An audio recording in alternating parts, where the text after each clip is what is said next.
할렐루야.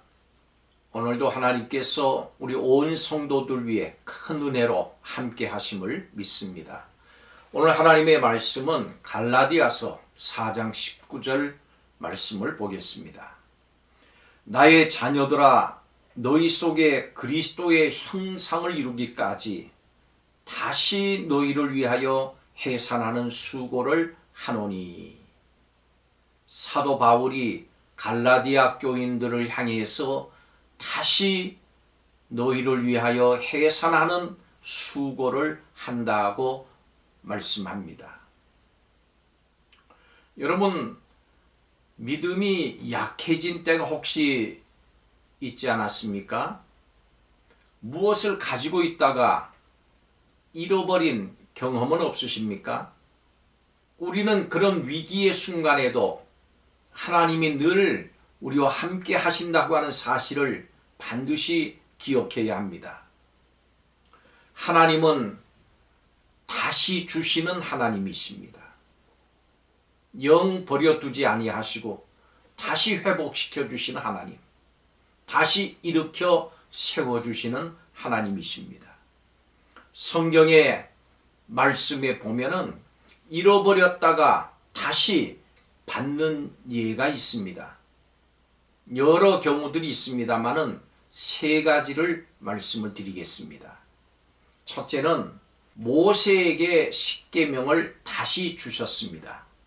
모세가 시내산에 올라가서 십계명의 돌리비를 또 십계명을 받는 그 순간에 산 아래에서는 이스라엘 백성들이 금송아지 우상을 만들어 놓고 그것이 자기들의 하나님이다, 이렇게 우상을 숭배했습니다. 이것을 본 모세는 분이 나서 십계명이 적힌 돌판을 던져서 금송아지를 파괴를 했습니다. 그와 동시에 이 십계명의 돌비도 깨져버리고 말았습니다. 하나님 모세를 다시 부르셨습니다. 그리고 처음과 같은 돌비에 십계명을 새겨서 다시 써주셨습니다. 이것은 바로 하나님의 사랑인 것입니다. 두 번째로 삼손을 보니까 삼손에게 힘을 다시 주셨습니다. 20년간 이스라엘을 지켰던 삼손은 아주 힘이 센 사사였습니다. 나귀의 특별로 1,000명을 죽인 장사였습니다. 그런데 여인의 유혹으로 머리가 깎이고 그리고 힘이 없어졌습니다. 눈이 뽑히고 연자맷돌을 돌리던 비참한 삼손에게 하나님께서 다시금 힘을 주셨습니다. 삼손은 최후의 블레셋 방백들이 모인 집을 무너뜨려서 그가 살아있을 때보다 더 많은 사람들, 블레셋 사람들을 죽였습니다. 이와 같이 하나님께서는 다시 힘을 주시고 다시 기회를 주시는 하나님이십니다. 마지막으로 엘리야에게 하나님께서는 다시 힘을 주셨습니다. 용기를 다시 주셨습니다. 엘리야는 갈멜산에서 불의 응답을 받았고 바울의 추종자들을 죽였고 오랜 가뭄 끝에 비가 내리는 기적을 봤습니다. 그러나 아합 왕의 집요한 추적 끝에 이 엘리야는 지쳐버리고 말았습니다. 너무 괴로웠습니다. 그래서 그는 로뎀나무 그늘 아래 앉아서 하나님을 향해 죽여달라고 기도했습니다. 죽기를 기도했습니다. 죽는 것이 차라리 낫겠습니다. 이렇게 기도한 것입니다. 여기서 우리는 용기를 잃은 아주 초라한 엘리야를 보게 됩니다.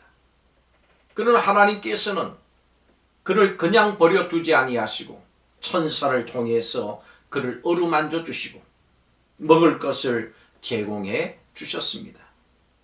그리고서 그로 하여금 다시금 용기를 얻게 하신 것입니다. 이렇게 우리 인생은 삶의 여정 속에서 하나님께서 다시 주시는, 다시 이렇게 세워주시는, 회복시켜 주시는 이런 힘 때문에 살아갈 수가 있는 것입니다. 하나님께서 필요할 때 우리의 신앙과 승리의 기적을 다시 베풀어 주십니다. 어떤 어려움 가운데 있으십니까? 다시 주시는 하나님을 믿으시고 그 다시 주시는 하나님을 기대하시기를 바랍니다. 기도하겠습니다. 하나님, 우리는 잃어버리고 실패해서 낙심할 수밖에 없는 환경을 만날 때가 너무나도 많이 있습니다. 인간의 어떤 힘으로도 결코 회복될 수 없지만 우리를 사랑하셔서 다시 주시는 하나님을 깊이 체험해서 우리 모두가 승리의 삶을 살게 하여 주옵소서. 예수님의 거룩하신 이름으로 기도하옵나이다. 아멘.